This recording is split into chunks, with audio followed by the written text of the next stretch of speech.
Hello and welcome. Well, the funny thing happened this evening. I mean, here to talk about the National Development Plan and as to whether if we even need one. Now, just as I pull up and park my car, there are three lovely girls lying flat on the floor using the light from the bank's corridor to basically do their homework. So I asked them why. They said, we don't have lights at home. So anytime the lights go off, we need to come and lie on the floor here and do our homework. Now, I can imagine how many millions of kids are out there today who will turn up at school tomorrow and say, I didn't do my homework because I have no lights. And as a teacher, what do? Punish them? You can't. But then how does that child develop? But interestingly, because we are in a global village, this little child in Kokomlemle is competing with a child in Hong Kong. What chance do we stand when they are coming up with all their innovations? So I WhatsApp everybody and said, should I go home or should I continue the show? Everybody says, continue the show. My name is Nanan Sakwao. This is PM Express, and I'm here to continue the show. I'll introduce my guest when they come back.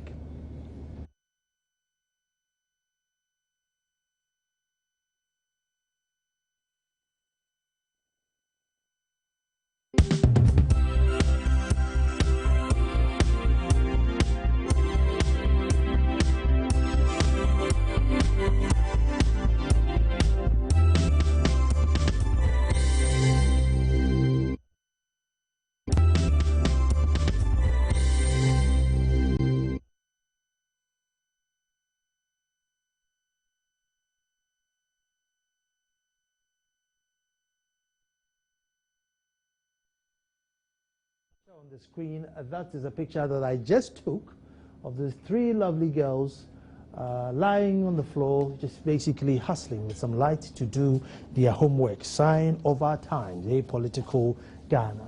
And with me in the studio to today deliberate as to whether or not we need a national plan, what is this supposed to be, what the format is Dr. Franklin Ngodro, who's the Deputy Director for CDD.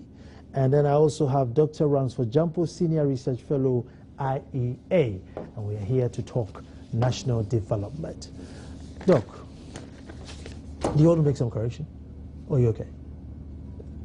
Well, I'm here as a Senior Lecturer, Department of Political Science. Senior Lecturer, Department of Political Science. Very good.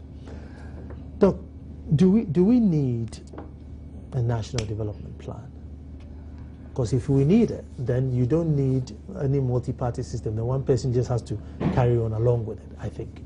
Well, I think as a developing country like Ghana trying to fight, the quagmires of poverty and underdevelopment, it's imperative that we get a national development, a broad national long-term development framework that would guide us and guide all regimes that comes to power, so that we would know where we are going as a nation.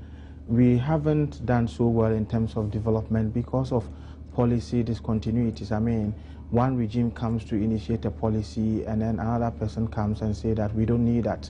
And so there is that kind of discontinuity. The first long-term development plan that was initiated in Ghana since 1992 was the 1996 Vision 2020. Unfortunately, when MPP came to power, they said it's not our vision, so they abandoned it. But that was a very long term that was looking at what Ghana could become by 2020. And the call for a national development plan is premised on the argument that if you have this long-term plan, then every regime that comes in will look up to the ideals and try to strive hard to achieve what is encapsulated in the ideals. And then, so you would have different partisan manifestos, but the manifestos would only show the diverse ways and means through which they would intend to achieve what is spelled out in the National Development Blueprint. And I think it is critical if we really want to fight the quagmires of poverty and underdevelopment. And it's important that we know 20 years from now, where do we want to go as a nation?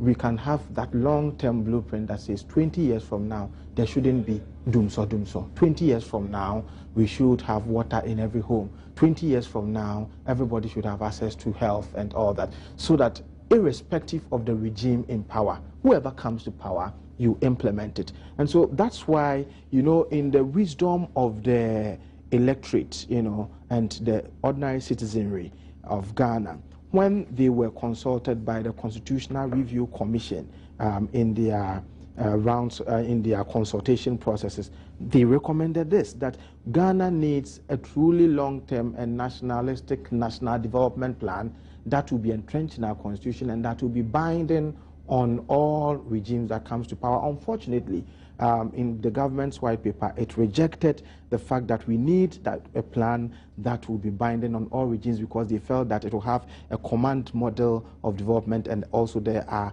ideological differences between the various regimes. And I'm saying that who cares about ideology in this unipolar world system that we are? And you ask the various political parties in Ghana whether they themselves are very much aware of the basic precepts and principles of their own ideology. If ideology matters, why the political somersaulting? Somebody belongs to MPP, the next time he defers to NDC and comes back to NDC and goes to DFP and all that. If ideology matters, then it should be difficult for you to be doing all. So we have conducted several studies that show among the voting population that, well, ideology doesn't even matter in determining how we vote and how we go about things. And if there is ideological purity anywhere, I mean, just cast your mind back, you know, look at the whole world. Obamacare, okay, contradicts American capitalism. Liberal democracy is supposed to be the ideology of the MPP, and yet Kufuor implemented most of the social interventionist policy we have now. And so my point is that it is important as a nation that we strive to have a national development blueprint so that every regime, the practice of coming to power and somebody has initiated a project, affordable housing, a regime comes to just sideline it and say we are doing the same thing. I mean, let me give you this example. The first time we had a national youth policy in Ghana, was in 1999. That policy was initiated by the NDC administration, and in 2000 they were kicked out of office. So MPP came and abandoned that policy. They spent 8 years to fashion out the 2008 National Youth Policy. They lost the 2008 election. NDC came and they abandoned the 2008 policy, and they came out with the 2010 National Youth Policy. And they have recently launched an action plan, to that policy. There is no guarantee that if they lose the next election, that policy will be continued. And that's been our mindset to policies that have been initiated by predecessors. And so if we don't have a plan that is entrenched in our constitution, then we would always be jettisoning and abandoning projects and programs that may have been initiated by our predecessors. And so in Ghana, the refrain is that we are always starting anew, and it doesn't help our cause of development. Dr. Franklin Woodrow, CDD will champion the cause of multi-partyism and probably put your head on the line for it. But are these not the cause? Because the whole idea is that my hope is that you fail so I get a chance. Because if I'm going to help you to succeed, then I never get a chance to rule. And since the ones who are ruling seems to have the pegs for him and his cronies, and the other side doesn't get anything, I never wish you well. So these things will always happen where if you're doing something and it's good, if I dare continue it, then it means I had no plan. And therefore, why did they vote me in power anyway? So we would always be at each other's throat with the type of democracy that we practice. It shouldn't be so, first of all. I think the whole idea of democracy or multi-party system is a competition of ideas. Ideas that will lead us to a certain direction that we want, and that is the essence of development. Development plan is like if you want a goal, a place that we want to go. If we take a look at the two parties, as my good friend Dr. Jampo was saying, essentially there's no difference between the manifestos or the vision that the two main political parties want for Ghana. All of them talk about education. All of them talk about health they talk about youth employment. They talk about agriculture. So it's the same. So it's a vision. So in this country, we believe that education is important. We believe that healthcare is important. We believe that youth empowerment is important. And that is the vision. And therefore, what matters is to what extent that the plan that you have in implementing that kind of vision. If you want to have universal education for all, one group will say, okay, we're going to provide free school education. One group may say, no, we want the private sector to come in to be part of it. But the end point is that we want universal education. And therefore, every serious country, and if I talk about, you talk about the US as an example, there are differences between the liberals and the far right, the Republicans and then the Democrats. And yet there's what we call the national interest. I think what is lacking in this country is that we don't seem to have a national interest. We don't know what we want for ourselves. And that's precisely why multi-party system, it appears, undermine development in this case. It shouldn't be. There shouldn't be the case that if a particular regime came and instituted a housing policy, affordable housing policy, and we all believe that it's good for this country, why should one party come and say, I'm not going to do it? You may come and say that I'm going to do it differently. I'm not going to abandon it, but instead of maybe, making sure that only elites or people in the government gets it, I'm not going to do it that way. I'm going to find a way that the affordable house gets implemented, but the people who really need it get it. That is the way it has to be done. It doesn't mean it should abandon that and then go to Korea or go to some other place to go and look for a new group of people. That's not what it means, and that is the problem. And it appears to me that perhaps our political leaders do not really understand policy formulation, policy implementation, and that's probably the bane. It's not a problem of multi-party systems. Some countries have done it. It has worked. Why not Ghana? You see, the countries who did it, and if we take the USA again, I think they are probably on the about 45th amendment now. Yeah. Now, at every stage in their life, they realize that, okay, maybe now the people are more educated, so let's add this. Maybe now the people are more aggressive, let's take this out. And they've changed it and changed it and changed it to this point. Now, we from the start, onset, with about, 20, 30% literacy rate, go and borrow at the 45 stage and bring it. But when they were on 30%, let's say, literacy in New York, they didn't just open it and say, well, everybody get out there, go and queue and vote. They thought, no, you don't understand the process. Wait, get yourself educated and join the queue. But we've borrowed the end result and we are applying it when they started. So I think there's a huge confusion, in trying to make, so the rules per se are not wrong, but sure, implementing it has become a challenge. I don't agree with you entirely. In fact, it should be made easier for us, because what it means is that some people have worked hard, gone through challenges, and devised ways of making things work. Those of us who are just coming and just copying, in fact, and I keep on saying that copy and paste, even that we fail. We instead of copying and trying to contextualize it in our own system, we fail. It shouldn't be, because it took 100 or 200 years for a country to get to a point, doesn't mean that we also have to take the same number of years. In fact, it should be shorter in our case. I do think that in this country, it's not lack of ideas for Ghana. It's not that we don't know what we want. We do know what we really want. But I think it's a short-term interest in our politics, in a short-term interest in terms of winning elections, that is actually affecting the pace of our development. And that is why, instead of doing the hard work, doing the medium to long-term agenda that will benefit society in the long run, we are so much interested in the short-term interest because it gives us the vote for us to stay on power.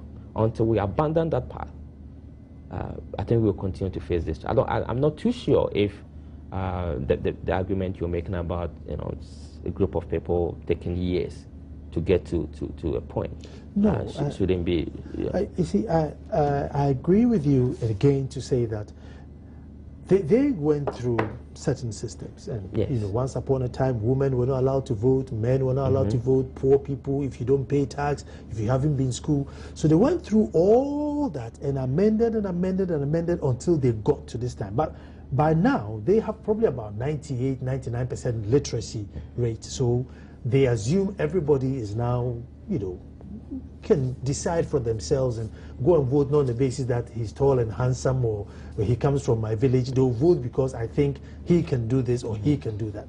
Now, we are not at a stage where, I mean, people will take a syringe bulb and vote. People will take a liter of oil and vote. People will accept kinky or a bus ride and vote. So I'm saying that with that level of intellect, and then with the 45th Amendment sort of policy to say, there you go, let's just go and do what they do, I think we are pushing the gun, Dr. Jampo. You see, I don't see your point. As you rightly noted, the political elites are aware of the stages that these countries we are using as models, have gone through. And it is up to them to ensure that ignorance is eliminated. And, if you study abroad, if you go abroad and you study, your Ghanaian fellows and colleagues who see you, they are so happy about you, and they tell you, go and help develop the country. It becomes like a refrain. Everybody who sees you, go and help develop your country. So one day I sat down and I said, what? My leaders have all been here before. Those who brought me here, they've studied here before. They know the system. Why are they not implementing? So it's like our politicians tend to feed on the ignorance of the people. They thrive on the ignorance of the people instead of them copying and taking cues from what they have learned. Well, the people will become so much empowered and they will keep us on our toes. So they thrive on the ignorance of the people. So until you and I begin to advocate for the right kinds of things to be done, for the people to be enlightened and to be educated and to ensure that they are able to keep their leaders on their toes, we'll continue to wallow in the kind of challenges we find ourselves today. So the point is that, well, I don't trust our politicians. I mean, everybody comes with manifestos, with programs, with nice words, nice convincing messages, just to win power. And like he rightly said, the aim is to win and retain yourself in power. Whereas others win power today and they tell you, we are not looking at the next election. For us, we win power today and the next day we are thinking about the next election. And so we don't care about the long-term goal, okay, of the long-term vision for the country. We look at the kinds of things that will be able to win us votes today. So I have seen instances where there was going to be a by-election within a week, and roads have been constructed, tarred, and the street lights have been mounted and all that, just to win an election. An election is won in 2 months, the roads go back and all that. And so it's important that you and I who know, we do all we can to keep politicians on their toes. Otherwise, they would always take us for a ride.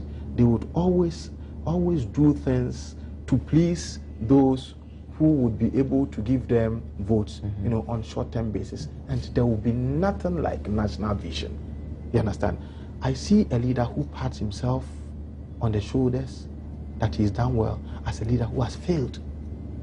Every leader must have a vision, and go and look at the proper meaning of the term vision. It's an ideal worldview of a situation.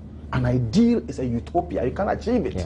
But the fact that you can achieve does not mean it shouldn't be there, because it serves as a yardstick so you perform beyond mediocrity. So leaders with vision don't celebrate their achievements. You see them, say, you have done well, but then they will tell you that we have done nothing, because for them the sky is their limit and nobody touches the sky. You understand? So the point is, it's important for us to sit up as a nation. You shouldn't be comfortable. You have a nice job that pays you every month, so you are sitting here somewhere, so to speak, and minding your own business, and you are not questioning the system. And few people who question the system are insulted, branded names, and you have serial callers and serial government functionaries who go to radio stations and TV stations instead of working. They find the time to go to stations just to insult people who are objective. That is absolutely unacceptable. Ghana does not belong to the politician. Ghana belongs to Ghanaians. And so it is important that we are all allowed to have our say regarding issues of development. And government should be tolerant enough to listen to some of these views. Opposition should be responsible enough to keep government on their toes until we do some of these things. And I'm sorry.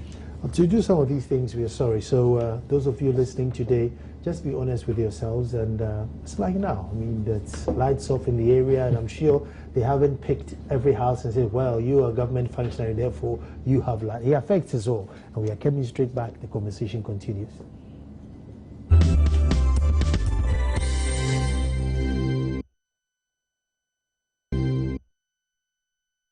Thank you very much for staying and with us to educate us is Dr. Franklin Odro, who is a Deputy Director for CDD, and Dr. Ransford Jampo, who is a Senior Lecturer, Department of Political Science in Legon, University of Ghana. Now that we've set the premise, let me start with Dr. Franklin Odro. You see, we are so divided that if there was any national development, which is a plan, it means we all have to follow it.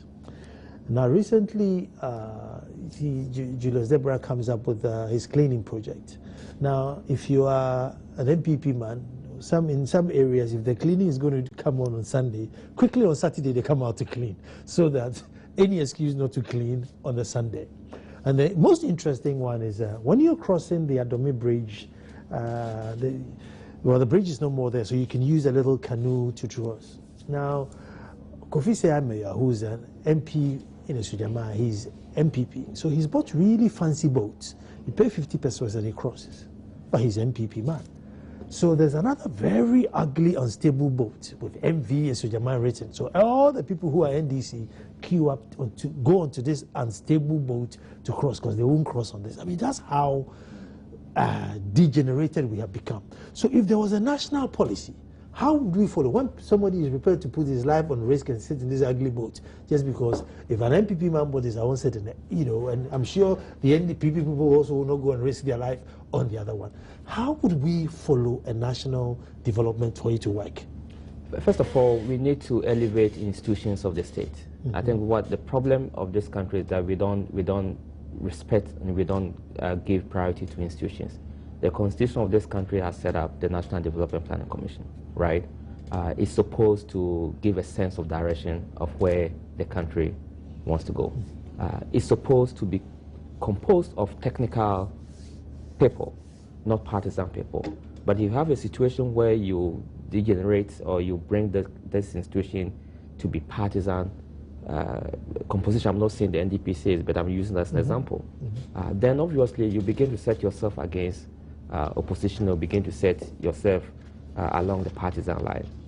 I think one of the things that we need to do for this country to, for all parties, whether opposition or ruling party, to follow a certain system, is for institutions to work. And for me, I think one way is to ensure that the people that we appoint to manage these independent, constitutionally created institutions must be non-partisan, must be technically sound, and must be able to promote and project things that cut across the political divide, things that are bought into by all the political, in the case of Ghana, the two main political divide. I think that is one way to go. Of course, in a very competitive multi-party system as ours, every step that you take, people are going to try to undermine you. That's the game of it, because if I don't do that, how can I tell the other person that I'm better than you?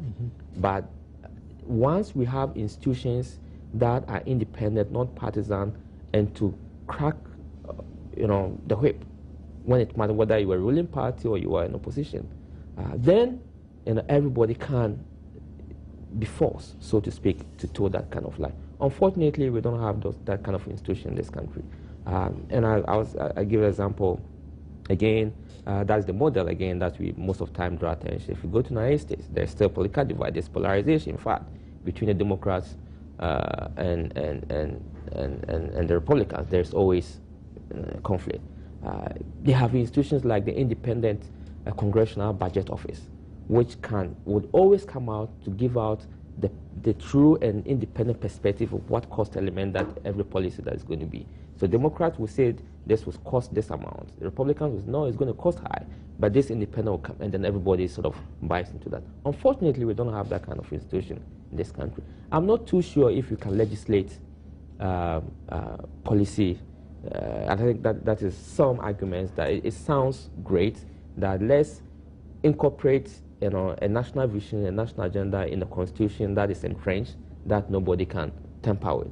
I'm not too sure if that is the right way to go, but I think if we do have institutions that are mandated to come out with a plan that is the vision that all of us want to be. If we want to have free education the next 30 years, if we want to have free healthcare the next 20 years, and we all think that that is the way to go, then I think is the way to go for this country.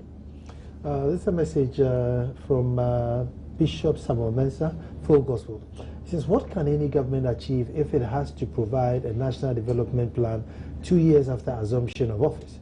The starting point is an adoption of a national development plan, and any government that can then plug into part of it for its agenda while in office. Exactly. Now, until we get that, I am afraid we would be moving in circles at a snail pace. Bishop Mensah, very important. But I think he has a point there, because, and that's the point I was trying to make. If there is a plan that is put out there and say the next 10 years we want to see a progressively free education. So a party comes and say he has 2 years and say the next 2 years, this plan that we have that the next 10 years we're going to be progressively free. The next 2 years or the next 4 years of my government, I will do this as part of the journey. And then once that 4 years come, we're going to judge you based on that. And this is how I'm going to do that. For example, you see, once upon a time there was Operation Feed Yourself. And everybody knew about it, you sing about it, even though apparently the document was that big. Well, all we knew was that, look, just plant whatever it is in your backyard. I mean, all the technicalities and how they were going to do it, we didn't know. But everybody just thought, well, let me plant something, Operation Feed Yourself. And I think majority of the country bought into it, and it worked. There was food sufficiency. I think we even exported food. What is it that these new governments can do, so that we all buy into something and help them? Because one of the manifestations of winner-takes-all politics is the overly extensive powers, appointing powers of the executive. The executive is appointing virtually, the president is appointing virtually everybody in Ghana. Now, this same extensive appointing powers is felt or is realized in even composing the National Development Planning Commission, as he indicated. And this is supposed to be, we know everybody will have to be appointed by somebody, but in our part of the world, the appointing powers, is exercised such that it benefits only party apparatchiks, and sometimes without recourse to meritocracy. And so we are appointing because we have to fill a position. Now, the composition of the NDPC, as spelled out in Clause 3 of the NDPC Act 1994, talks about the president appointing the chairman, the president sending his minister of finance there, the president that appoints the government statistician, the director general of the commission, the Bank of Ghana being a representative, and so many people are there who would owe their appointment to the president. And the challenge has been that sometimes it is not those who necessarily qualify who are sent there. And so if you are seen, the commission is seen to be an organization or body that is staffed by people of a particular political class, I mean, it becomes difficult for it to reach out to those across the political divide. Let me tell you, I've studied extensively the ways, the planning guidelines of the NDPC, and as part of the planning at the local level, at the district, in formulating the district plan, they are supposed to organize forums for the ordinary people, across the political divide, CSOs and community-based organizations, to also come and voice their views regarding the developmental needs of the area. Unfortunately, some of these forums are not organized. You go and ask and they say, well, there is no money. But political parties themselves have not also been able to sensitize their people that much to be able to take advantage of the situation, because, well, it is their government that is in power and they are formulating a plan, so leave them. So we are not able to bring about all across the political, but it's important that we rethink the appointing powers of the president, and it's important that we give meaning to the various forums that are organized at the grassroots to bring all on board. And so that is why I have argued elsewhere that it's important that political parties themselves take active interest in some of these processes. You see, it looks as if in Ghana, anytime you say something is not partisan, it doesn't catch attention of the people. So district level elections are supposed to be non-partisan, and so turnout is always below, on the average, below 30%. And so national development planning at the district level is supposed to be perceived as a party in government that is supposed to be putting in place some blueprints for the district, so let's leave it for them. Nobody takes it. It's important that political parties demand their participation, because there is supposed to be a forum for the district to involve the local people in the planning process. And even at the national level, after the cross-sectoral planning groups have finished with their work, they are supposed to, NDP is supposed to consult certain list of people, opinion leaders, traditional authorities, political party leaders, and all that. But because we believe that is somebody who is in power, sometimes they don't take full advantage. Political leaders do not send even the right caliber of people who have the clout to be able to make informed input in. They don't send them there. And so we have a problem. It fits into this winner takes all campaign that we are talking about. It's important that to be able to bring all on board, we rethink the composition of the commission itself, so that we make its independence, we give true meaning to its independence, so it is able to do what it is expected to do, without fear or favor, without any partisan clout and all that. They themselves sometimes complain that even in spite of the fact that they are staffed by people who are oftentimes appointed by the ruling party, their own frameworks or plans that they formulate are not implemented. Government tends to give priority to manifestos. If we will tend to give priority to manifesto, why do we need the National Development Planning Commission? Why should it be there? If we get 4 or 5 people to draw a manifesto and that will guide national development, then why do we need the NDPC? What becomes the work of the NDPC? So it's important that as a nation, we sit and be critical about some of these things, so we can be able to identify the way forward. Otherwise, it's like we are almost always going round in circles, and party A comes, does the same thing, party B comes, and you don't expect anything different and all that. But it's important that, like you rightly said, Operation Feed Yourself was bought into by the ordinary people. It's important that national development plans are also supported by the ordinary people. It makes implementation very easy. Dr. Joe, I personally think that as a nation, we always try to solve our problems right from the middle.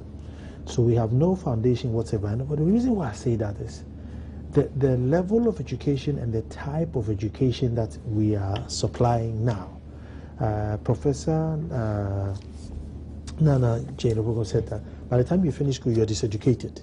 And I 100% agree with her. As of 2013, I think about 21.6 million people did not have access to like a private WC. They either, outside or sharing something like to have your own WC, 21.6 million. I'm sure by then we're probably about 24 million. So, what national development can you build on such emptiness? How much is a WC in the 21st century?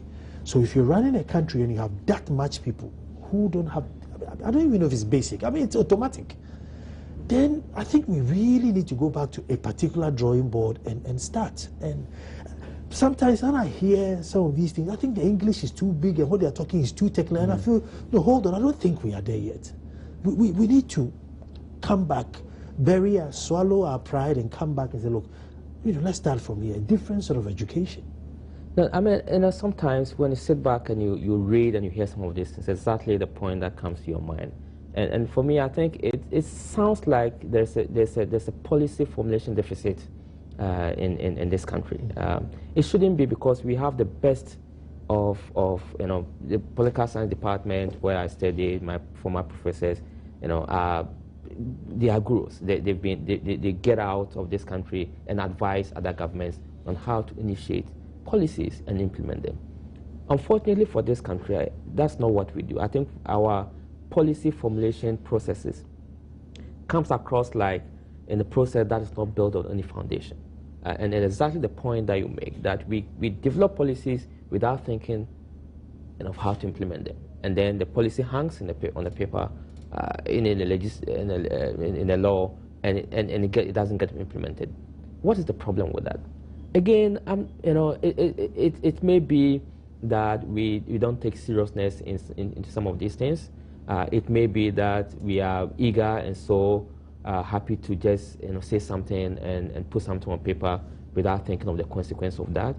If those are the cases, then I think this country is heading in the wrong direction in terms of policy development, how policy development is based on facts and information and statistics, and how we want to move on to the next generation. It all comes back to development. It comes back to planning. It comes back to having technically sound people to man the institutions that we need, because they know what it takes to plan for this country. You talk about the example of WCs. There are so many examples that you can give. I'll give you an example. We have been doing a lot of work in the districts. And there's this example in one district where there are communities, 2 communities or 3 communities that required school. Ideally, you want to build a secondary school closer to a primary school so that the primary school will feed the secondary school. Here is this situation where, because of politics, because of interest, short-term interest, somebody who had power decided to leverage for a secondary school to be built in a different community, very far off from the primary school. That community never had a primary school to feed that. And the school and the community that had primary schools to feed that, didn't have a secondary school. And therefore, the secondary school was built and left to rotten. It happened in this country. What does it mean? Does it mean that we don't think about what we want? But it's all because of short term, because I want to show people that I have the power, and I want to provide a secondary school in my community without thinking of what is the secondary school going to save when you don't have a primary school to feed into that. There are so many examples of these things when you travel across the country. And I think, and I couldn't agree with you more with your premise of that question. There's a problem in this country. What I think this country needs is that we need to professionalize our development processes. We need to separate the politics, the partisan politics, from professional, technically sound, bodies to do the work.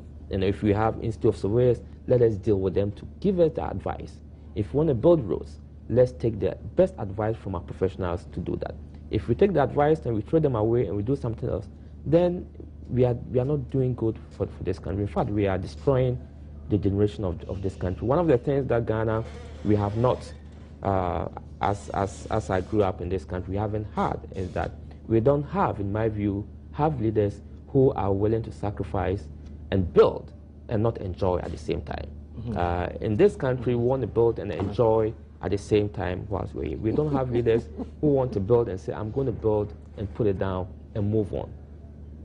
The US, the UKs, and the Europeans, those guys, the names that we mention all the time, Jefferson, the Lincolns, others, they're not built to enjoy it. They put structures, they put systems there and say, look, we are thinking of 100 years to come, not for ourselves. Ghana, 0, we don't have those. For example, you see, anytime you hear the word development in Ghana, it's a road, a hospital, street light, borehole, cheap compound, but never the human mind. Never would you say development as in the human capital, we need to give you knowledge or something. It's always some infrastructure that is ready to fall apart. And I don't know if it's going to be detrimental to us, but we don't classify the human being as part of the development? Well, I don't think so. There are several theories that talk about this, but generally, if you're talking about development, it should be all-encompassing. The human being himself should also be developed. And you agree with me that if he has access to quality education, quality healthcare, and good drinking water, clothing, food, and shelter, and it makes him a better human being. And so it's important that if we talk about development, we don't talk about just macroeconomic indicators and inflation being reduced, and then people say that it doesn't reflect in their pocket and all that. I mean, these are not really the issues. Oftentimes, politicians tout these claims, and then the ordinary people will say that, well, we don't feel it. Development, governance essentially is also about managing scarce resources such that it translates into developmental outcomes that are tangibly felt and reflected in the lives of the people. And so it is also important that as we talk about development, we talk about also the human factor of development. You can't have development. The politicians across the divide kept saying, or they keep saying, that we don't eat roads. So people construct roads and tout them as achievement, and people initiate projects that have not even started, and they tout them as part of achievement. And I'm saying, what does this mean? What kind of mediocrity is this? We know that projects are commissioned, swords are cut, they don't get implemented, they don't get completed, and all that. Why do we tout all of them as part of our developmental achievements and all that? It doesn't make sense to me, I'm sorry. But we've all traveled before, we've been out there before. It's important. President Mahama has just returned from Germany. J. Kufuor traveled extensively. All the regimes, the leaders of our Fourth Republic, they've all been somewhere. Let me take a quick break and then come back. Don't move. Let's get.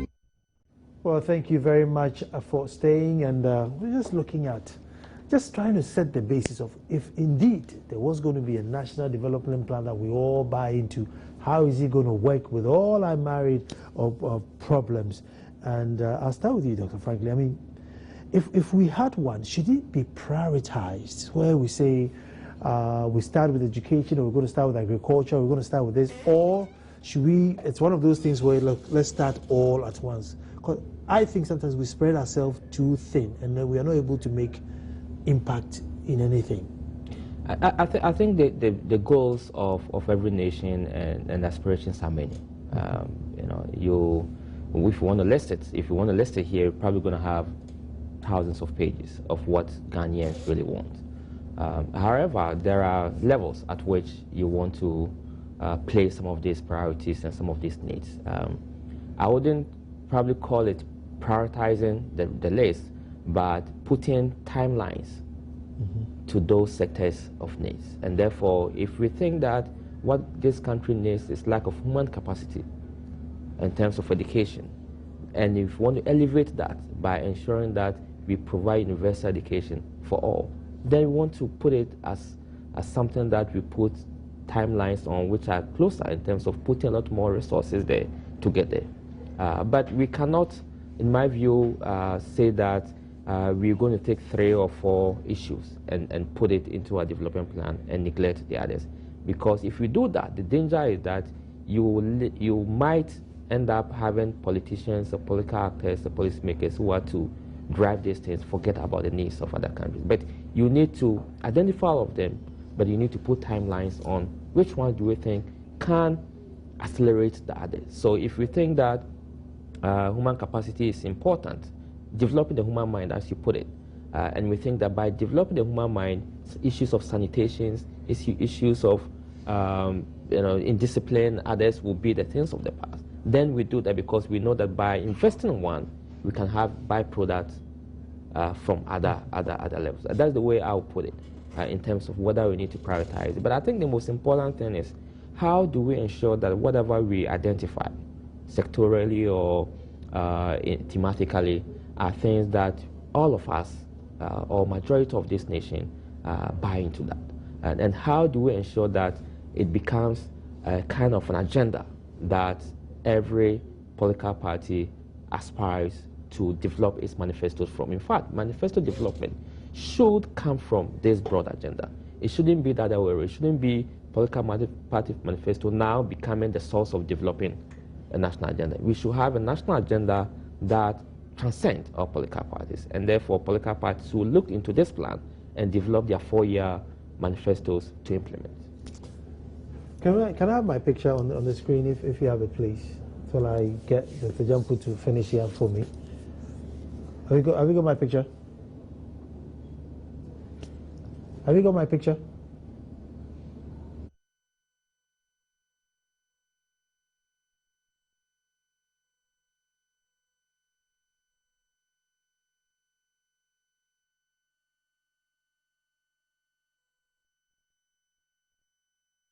Out there.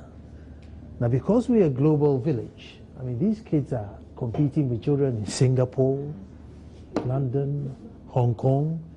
I mean, the little girl's handwriting was perfect. I mean, she writes really beautiful.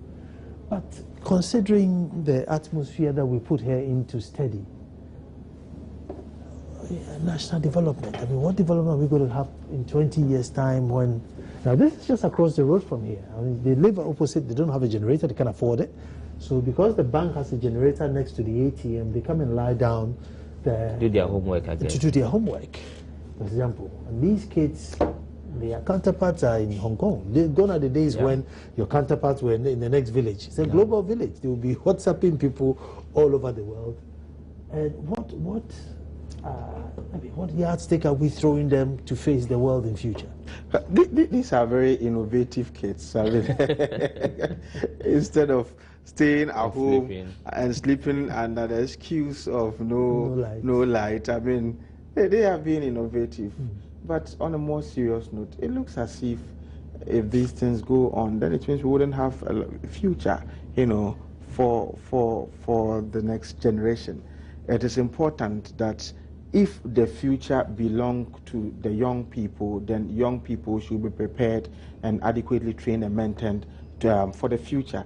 And going through this hassle, and like you just said, comparing or competing with others, you know, in developed countries, it looks as if it becomes difficult for us to adequately build our human capital, and that is a serious challenge that we face as a nation. They are striving to get some education. They don't have power, and so they are going through this. Others have it, and so at the end of the day, you would have the human resource and human capital of other countries very much developed, and ours severely underdeveloped. And so how do we build our nation? And so, like you rightly said, I'm wondering whether we, politicians or governments, I'm using the term government generically, you know, whether they have done so well in handling these power crisis. I think they have disappointed Ghanaians, and they should bow down their heads in shame. Thank you very much, Dr. Franklin Odro. Dr. Ransford Jampo has been very educative, and I hope my production team would at least spare me this week to talk about development, set the premises, and then start moving up and see how do we move forward. I mean, indeed, if any time, there's ever been a time in Ghana that there shouldn't have been any light off, it should be now, because apparently we have about 2008 installed capacity. We only need 1,900 and we can't get it, and we are aiming for 5,000. All I'm saying is that forget about the 5,000. You just give us the 2.8 for now and we are going to be fine. But when we put children through, you know, going out, and they are lucky to have a bank opposite their house to learn. How about those who are not close to the bank? Folks, thank you very much for tuning in. Tomorrow we'll be back to do it all over again. Doctors, thank you very much.